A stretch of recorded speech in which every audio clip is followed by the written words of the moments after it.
banda ba ƙauye in ji annabi sallallahu alaihi wasallam ba wadda zai bari a mai harbi sau biyu a waje ɗaya.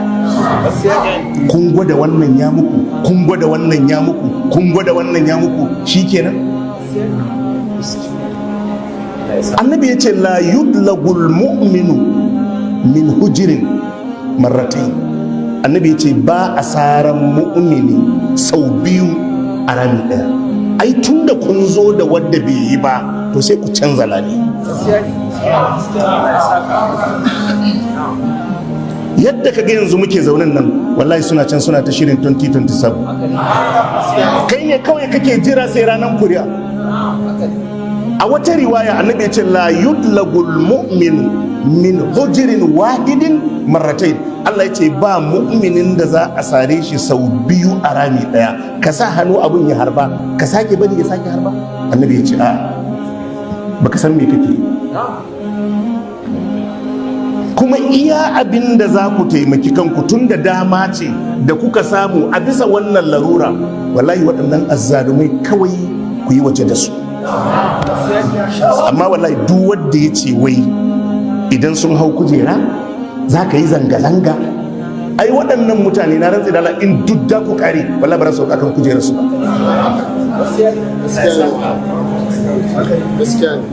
Kawai duk azzalimi duk wanda ba damuwansa ku ba kar ku ba shi damu. Iya maganar Allah ce a'a inda kasashen da aka ci gaba ne wannan abin kunyan ai da yanzu ya kamata a ce ya sauka. Ai waɗannan mutane ina ga wallahi ko da kanwar uwarsa aka kama shi bai sauka kujeran ba, wallahi bai sauka ba. Saboda ka duk wanda zai baka shawara wai ya ce maka mutanen nan zanga-zanga zai tuge su, wallahi ɓata lokacin da kake. Wallahi zanga-zanga ko dan majalisar jiha ba ku isa ku cire ba in dai yana ɗasawa. Baka ga yadda kasar take ba? Ko babba ne a kasar ya taba masu mulkin da a taba shi, amma wallahi don ya taba constituencinsa ya taba banza. Kai kana jin ba gwamna ba ko dan majalisa kun isa ku cire in dai yana daurin gindi a wajen su? To kaga maganin aikar a fara duk azzalimin da ya zo kawai ku yi waje da shi. Amma in kuna jira ne har sai tukunna ya hau kujeran, to wadda ya zo da kudinsa ma ba ku iya kada shi ba yanzu da kudinsa da mulkin ne da ku kada shi.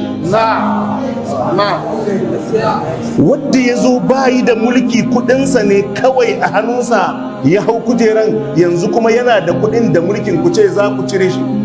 Yanzu kwanan nan ba ku ga wata sanata da ta taba su sai da suka yi punishin ɗinta ba? Wallahi inda constituency ta taba da ya sha. Amma da ta taba su ita ma ta ji a jikinta. To idan tana wakiltar mutum miliyan 10 ne, wallahi miliyan 10 nan ta cutar da su. In tana tare da waɗannan wallahi ba abin da zai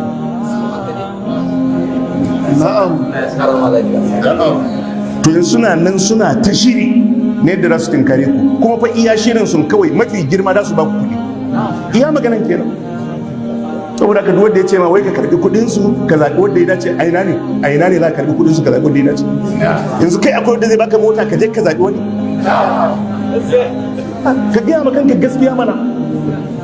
Ai wannan kudin da suke baku wallahi kugiya ce, a jikinta ne kake ganin tana, a cikin kugiya ce.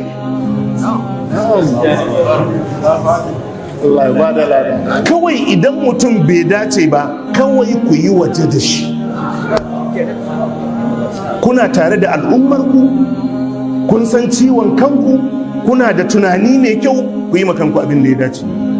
Saboda haka yanzu in mutum zai zo takara baya ma wani ɗar, abin da yake ƙoƙarin tarawa kawai kuɗi. Abin da yake ƙoƙarin tarawa kawai kuɗi, saboda in ya zo ya ba da kuɗi. To in kuma wannan irin siyasar ita ce, wallahi kun dinga zama a cikin wannan yanayi.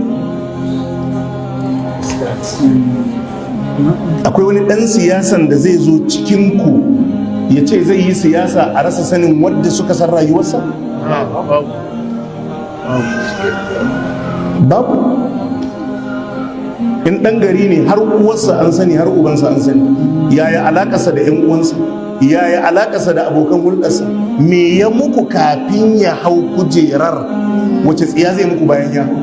Dan siyasa ne zai zo yana neman kujera, wani sanata ne, wani gwamna ne, da duk kujerar da za a nema zai zo ya yi launching sharon kamar guda 20 ko 30 araba, kowa ya zo ya karɓi nashi, a zo da 406 araba, a zo da a daidaita sau keke na fim araba, mashina za a zo da kamar 300 araba.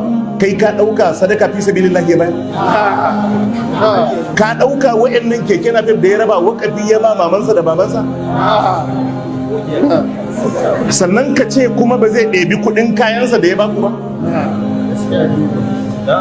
Ai kai kana ganin ana wannan rabon, wallahi ka san in kun kuskura ya hau, kai ka san ba sadaka fi sabilillahi ya bayar don ya je ya samu abun Allah ba.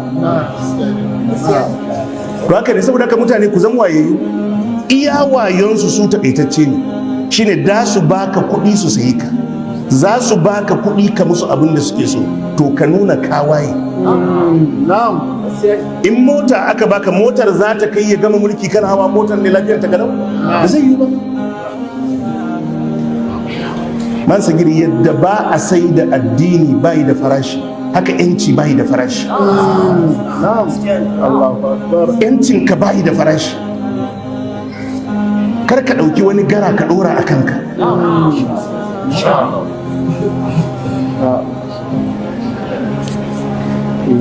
Allah ya samu dace.